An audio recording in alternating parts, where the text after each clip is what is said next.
Hi again. So I'm going to show you some of the basic tools in Photoshop.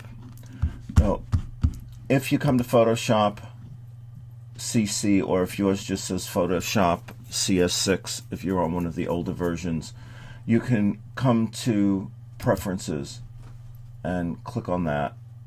And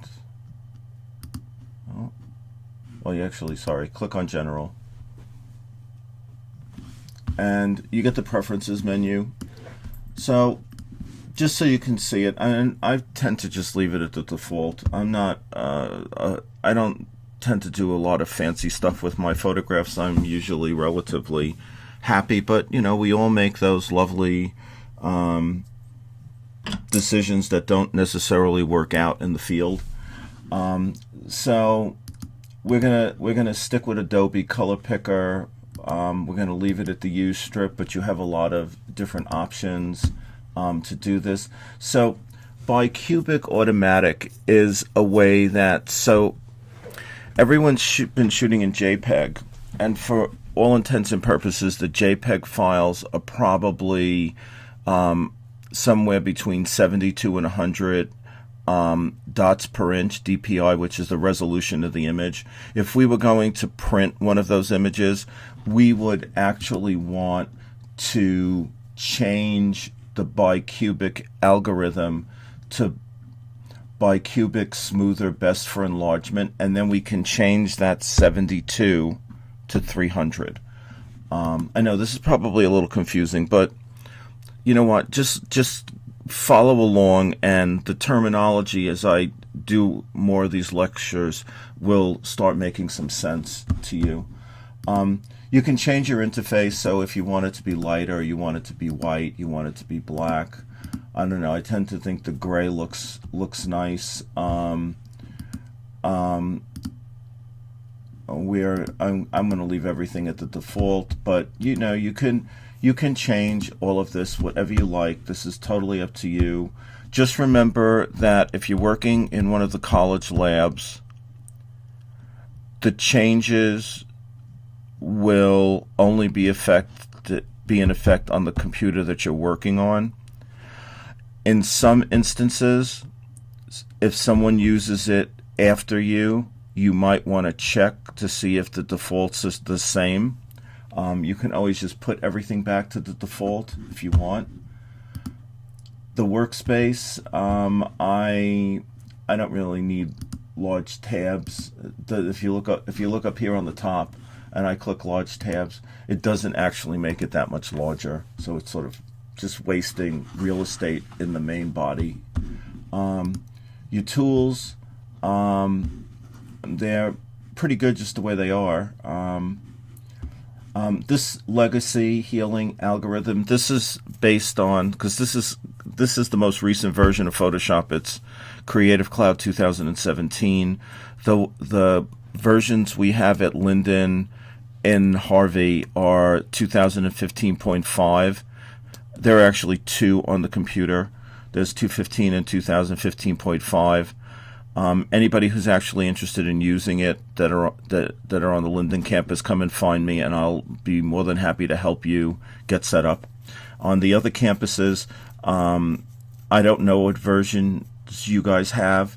If you find out, you can let me know. And they're all a little bit different, but more or less they have the same stuff. They just maybe move something, or they've added something. So this is if somebody has been working on a project in an older version, and they want to make sure that when they use this particular tool, it matches what they did before. They can check this. History log, we don't really have a history log. File handling basically gives us a bunch of options for thumbnails and preview. We have an automatic save. I have it set up for every 10 minutes. Sometimes it's better to go to 5 minutes. I had Word crash on me the other day, which was a joy, and I wound up losing feedback on a student's assignment 3 times, so it's always good to have autosave on.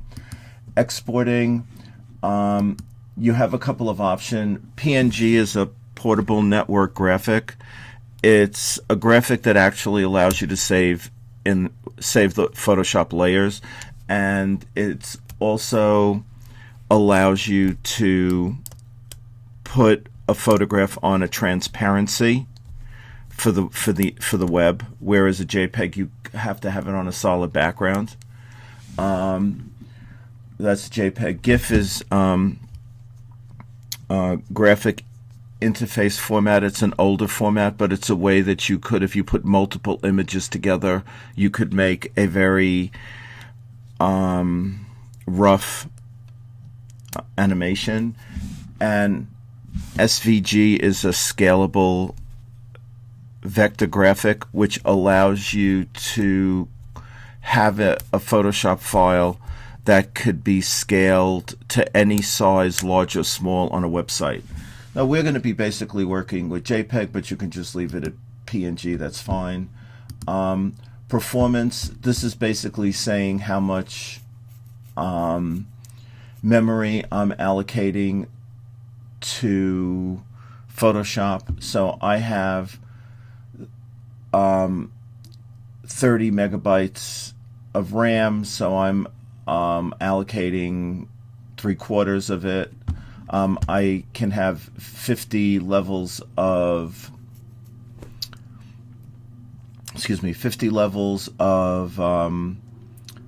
history states, and all these can just we're going to say default for photos because that's what we're pretty much using.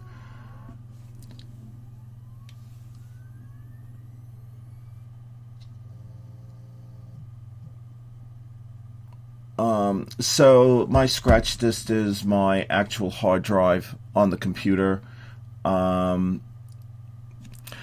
Scratch disks here is just a way to sort of back up what you're working on without actually saving it. So I wouldn't worry too much about it.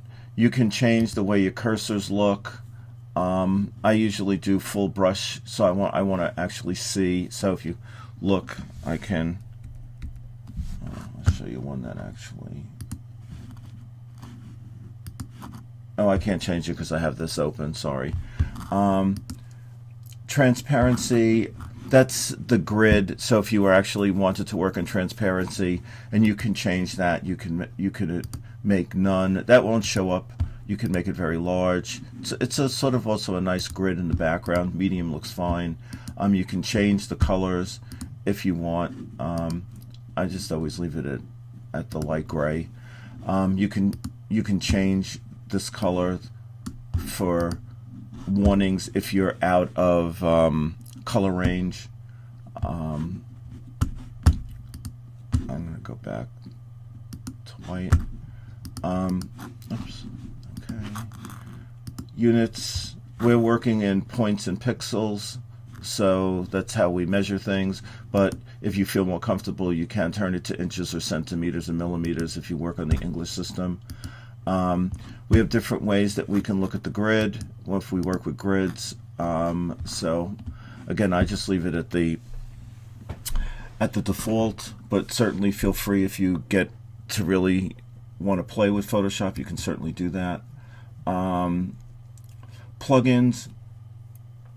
My plugins are in a plugins folder. I've never really used this, but just thought I'd show it to you. Guess there's a Photoshop server somewhere. I know that's definitely my password because I know what that is. Oh, I see what it is. It's just my computer. Again, I never really touched that. If I'm going to add a plugin, it's going to ask me for my username and password. And on campus, students can't actually add plugins. If you had a plugin you wanted to add, you would need to talk to me, and we would have to. If I thought it wasn't a problem, I'd do it. If I thought there might be some conflict, I would ask OIT for some information on how to proceed with it. Here we have some quotes. If you do use a different keyboard set, you have some ways that you can edit that. We're not going to work in 3D, but we do have some options for 3D. It's gotten fairly advanced. and we're not doing any 3D printing. Just for Linden students, we do actually have a 3D printer, so if you did want to play with that, come and see me. We can talk about it. Okay, so that's your preferences. So I'm going to come back in a minute, trying to keep the lectures not like overly long.